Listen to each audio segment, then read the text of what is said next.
Dobré ráno prajem všetkým. Drahí Slováci, veľmi dobre viete, čím sa dlhú dobu zaoberám. Je to minimálne 4 roky dozadu, kde poukazujem na to, ako celý tento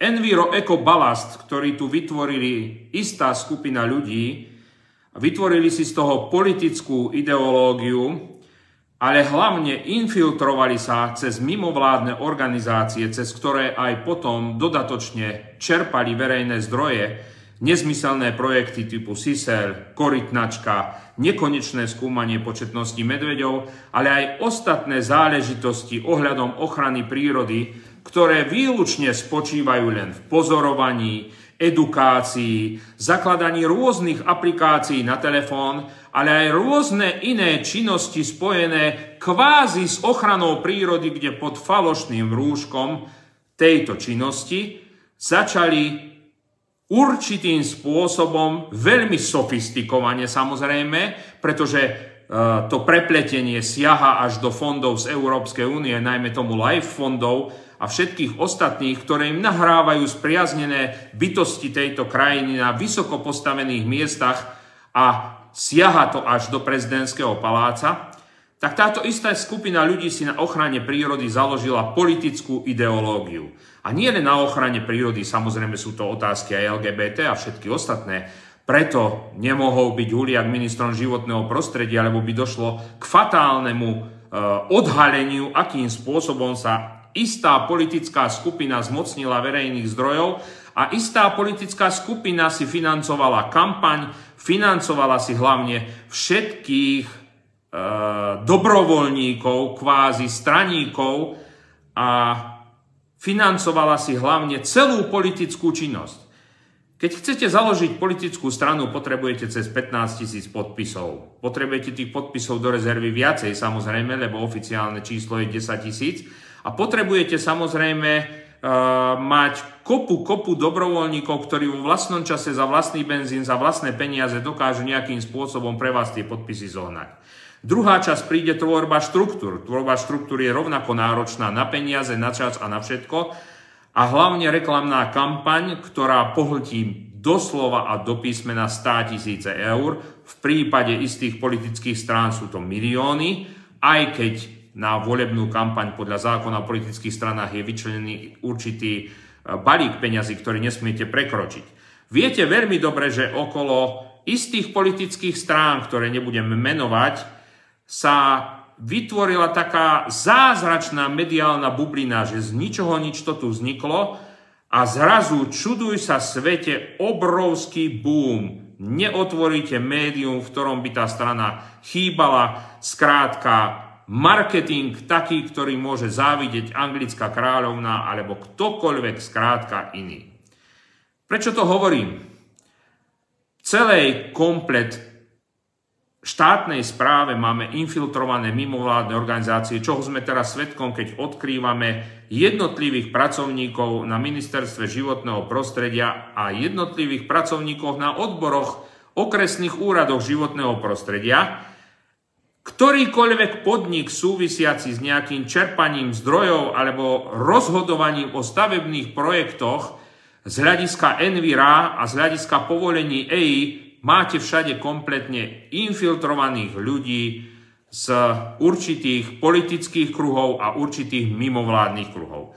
Prečo to hovorím? Pretože táto marketingová bublina sme dopustili my, aby vznikla, a my sme dopustili takisto to, že sme zafinancovali kompletne občania tohto štátu túto politickú ideológiu, tento politický smer a sami sme si strčili hlavu do slučky a rozhodne sme sa sami podielali na tom, aby nás oni za naše peniaze dostali do stavu, v akom sme. A teraz vám trošku priblížim, o čo sa jedná. Začalo sa to eurovoľbami, kde sa dostali enviro-eko šialení extrémisti k mandátom europoslancov, ako sú Viezik, Hojsík, Šimečka a spol. Je to proste sújta, ktorá našla na politickom trhu medzeru a ktorá sa dokázala infiltrovať so svojimi stupencami, podotýkam nami platenými na štátnych rezortoch, na jednotlivých magistrátoch, na jednotlivých župách, dokázali títo ľudia, ktorí doslova a do písmena nami platení a štátom v rámci svojich funkcií, urobili jednu podvratnú činnosť a to bolo vznik PS. Prečo hovorím bublina, prečo hovorím marketing, prečo hovorím podvod na slovenskom občanovi? Pretože za týmto videom vám doložím linky, fotografie, ktoré sme stiahli z profesie, z portálu, ktorá sa zaoberá zháňaním pracovníkov v daných oblastiach.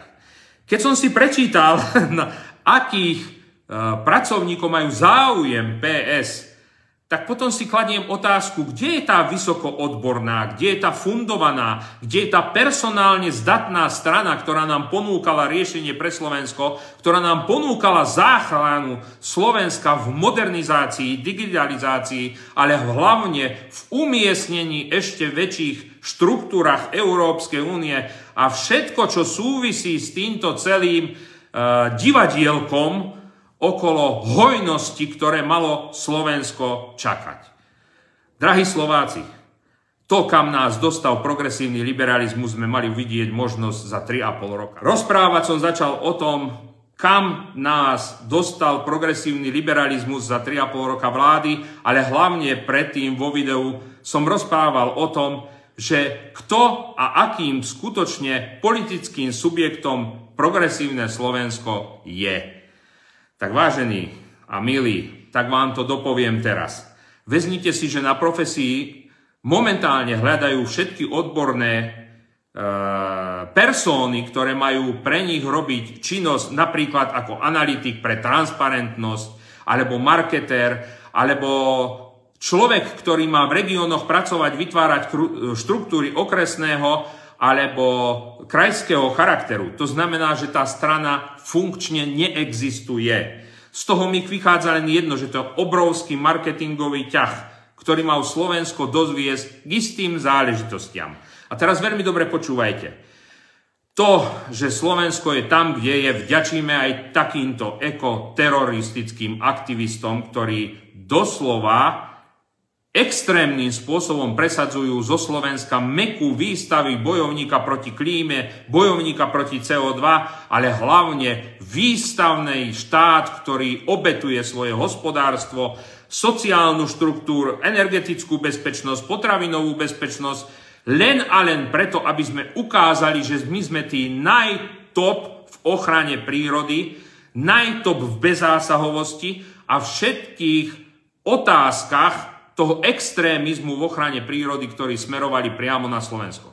Zbytočne nehovorím o ochrane vody, zbytočne nehovorím o tom, že chcú zo Slovenska urobiť prírodnú rezerváciu, kde nám tú vodu chcú ukradnúť. Zbytočne nehovorím o tom, že chcú vysídliť ľudí zo slovenského vidieka, aby tu skončili posledné zbytky slovenského poľnohospodárstva a všetkého, čo s tým súvisí.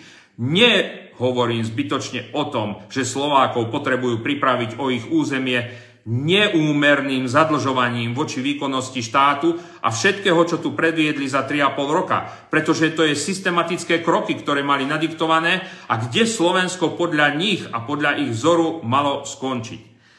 Dostala sa mi tie obrázky, ktoré vám doložím pod toto video, budete mať možnosť vidieť, ako na profesii zháňajú tieto profesie, ale hlavne ten pomer. Pre človeka mimo Bratislavu, ktorý má dochádzať aj z východu, ponúkajú 1500 eur a pre Bratislavčana ponúkajú 2800 eur. To je presne spôsob ich fungovania. Budete všetko vidieť v doložených videách.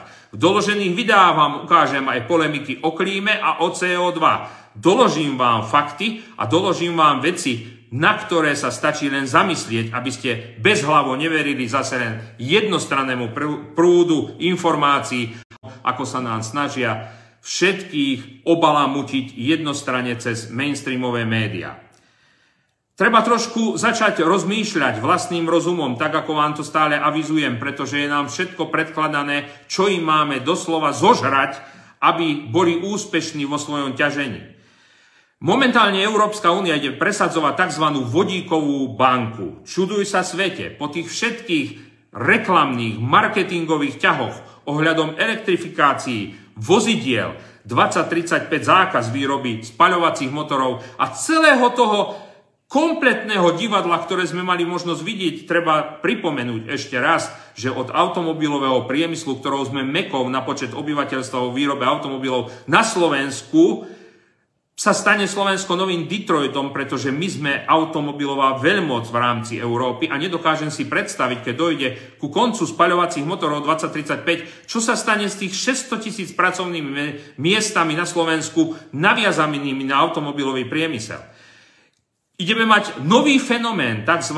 Vodíková banka, ktorá teraz už pre ne je vyčlenených 800 miliónov a hneď v zápäti na to budú vyčlenené 3 miliardy. S 3 miliardami sa počíta na naštartovanie priemyslu, ktorý bude produkovať vodík. Vo väčšine budú tlaky na tzv. Zelený vodík, ktorý bude nie vyrábaný zo zemného plynu, alebo extrahovaný z iných hornín, alebo iným chemickým spôsobom, ktorý je finančne a personálne, ale hlavne horninovo a inak náročný na nerastné suroviny, ale pôjde hlavne o vodík zelený. To znamená, že Európska únia ide vyvíjať tlaky, aby sa vodík vyrábal z čistej vody. Prečo o tom hovorím?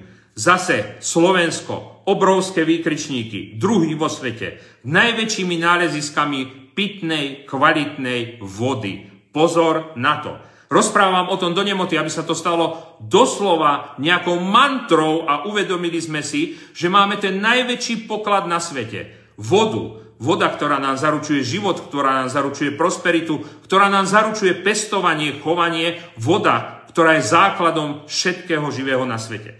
Prečo to hovorím? Pretože je zázrak, že do roku 2030 majú záujme produkovať 10 miliónov tón ročne vodíka. A podotýkam zeleného vodíka. Ale hlavne sa jedná o to, že 11 krajín, ktorí majú plynárenský priemysel, sa ide transformovať za výdatnej pomoci finančnej od Európskej únie na produkciu a distribúciu vodíka. Ale hádajte jednu vec.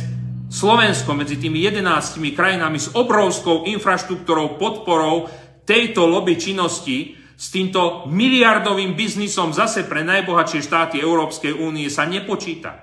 Skrátka, so Slovenskom sa opäť nepočíta. So Slovenskom sa tak bude počítať vtedy, keď budú tú našu vodu potrebovať a keď nás jednoducho o tú našu vodu idú pripraviť. Myslíte si, že ten infringement, ktorý tu momentálne na Slovensku je z titulu ochrany prírody, doložím vám aj video pána Kiču, ktorý momentálne ide, až by som povedal, vlastizradným spôsobom obviňovať Slovensko zo všetkého, ako hazarduje s ochranou prírody. Ako chce rušiť národné parky, zonáciu, čo vôbec nie je pravda. Pretože my sme povedali, že budeme prehodnocovať. Budeme prehodnocovať ten balast, ktorý ničí slovenský vidiek a všetko, čo s ním súvisí. Budeme prehodnocovať aj to, akým spôsobom boli všetky tie projekty na Slovensko cedené cez mimovládne organizácie.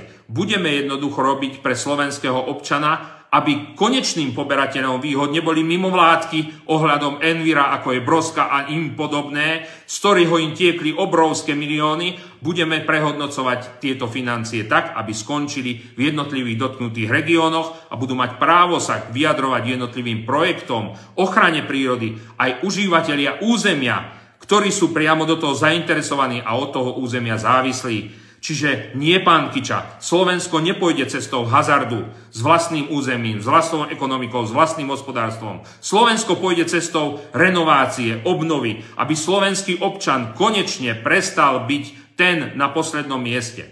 Chcem z tohto miesta avizovať jednu jedinú vec. Ideme mať eurovoľby. Treba si uvedomiť, či ľudia ako Viezik, Hojsík, Kiča, Baláš, ale takisto aj Šimečka a spol budú znova kandidovať do európskych štruktúr a budú znova potápať Slovensko pri každej príležitosti a budú mu hádzať klacky pod nohy a budú ho znevýhodňovať v akomkoľvek kontrakte, aj napríklad tom vodíkovom, ktorý tu je. Pretože keď tam nebudú zvolení ľudia, ktorí skutočne budú pracovať pre tento národ, pre Slovensko a budú sa biť za našu suverenitu, autonomitu a všetko, čo s tým súvisí, s naším samostatným štátom, pretože toto im uniklo. To, že nám odzbrojili armádu, to, že nás nútia mať policajné uniformy za chvíľu v modrej farbe, policajné auta rovnako sfarbené a všetky ostatné legislatívne prvky nastavujú tak, aby fungoval jeden obrovský európsky superštát s európskymi pravidlami, kde si chceli, a neviem, či si už uzákonili, ale majú v úmysle uzákoniť pre tých miestnych európskych odborníkov, ktorí sú v tých nevolených komisiách, ktorí vytvárajú ten autokratický systém manažovania štátu prostredníctvom nevolených ľudí a ktorí si chcú v 50 rokoch odchádzať do dôchodku a mať 9 000 dôchodky mesačne v eurách, tak títo ľudia to so Slovenskom vážne myslieť určite nebudú. Musíme vytvoriť jednu silnú, proslovenskú, pronárodnú stranu, ktorá bude hájiť záujmy Slovenska, byť sa zaň a robiť všetko preto, aby slovenský občan a Slovensko bolo na prvom mieste. Pretože my sa tu nemáme hľadiť na čo? Na nejakú pomoc nad rámec našich záujmov. My môžeme pomáhať vtedy, keď sme na to hospodársky, finančne a ekonomicky a inak hospodársky silní. Skrátka, my nemôžeme hazardovať so životnou úrovňou našich obyvateľov. My nemôžeme klásť na piedestál niekde záchranu sveta. Sme 5,5 miliónový národ, strašne malým územím, ale strašne veľký, silný duchom a s tým najväčším pokladom, ktorý máme, ktorá je naša voda. My si nemôžeme dovoliť hazardovať so životmi našich detí a hlavne si nemôžeme hazardovať dovoliť s energetickou, hospodárskou, ale najmä vodnou sebestačnosťou, ktorú máme. A to už nehovorím o tom, že ideme všetko robiť preto, aby Slovensko opäť naštartovalo potravinovú sebestačnosť, potravinovú bezpečnosť a aby v každom kúte Slovenska bolo fungujúce družstvo, fungujúci majer, ktorý bude zamestnávať aj marginálne skupiny a konečne sa ich životná úroveň pretaví do nejakej skutočnosti a nebudú to len ombudsmani a mimovládne organizácie, ktoré parazitovali aj na tomto segmente. Drahí Slováci, pevne verím, že to, že ste nás tam zvolili do slovenského parlamentu, nebudete ľutovať a pevne verím, že aj eurovoľby budú smerovať takým spôsobom, aby sa tam nedostal ani jeden progresívec, aby sa tam nedostala strana, ktorá potápa Slovensko, ktorá hádže samé infringementy na Slovensko, ale hlavne musíme zabojovať o prezidentské voľby. Ako náhle tam bude zvolený proatlantický kandidát Korčok, tak sme jednoducho skončili. A dopadne to presne tak, ako s pani prezidentkou Čaputovou, ktorá nechápe svoje obyvateľstvo, ktorá síce citlivo vníma, ale sme im absolútne ukradnutí. Urobíme všetko preto, aj my, ktorí sme v parlamente, boli zvolení za Slovenskú národnú stranu, aby sme sa za tento názov nehambili, aby sme stranu, ktorá vznikla 1871 a ktorá je tu vždy a bola pre Slovákov a bude pre Slovákov, aj dokázali svojimi činmi, že bojujeme za vás, ale na to potrebujeme aj vás všetkých. Slováci sa musia zmobilizovať a zabojovať o to, aby konečne v našom štáte sa začalo dobre žiť a aby sme si konečne svoj štát zobrali sami pre seba. Drahí Slováci, pevne verím, že je vo vás toľko energie ako vo mne a že konečne Slovensko bude patriť Slovákom a slovenské záujmy budú nad tie všetky ostatné. Ďakujem pekne, prajem vám krásny deň.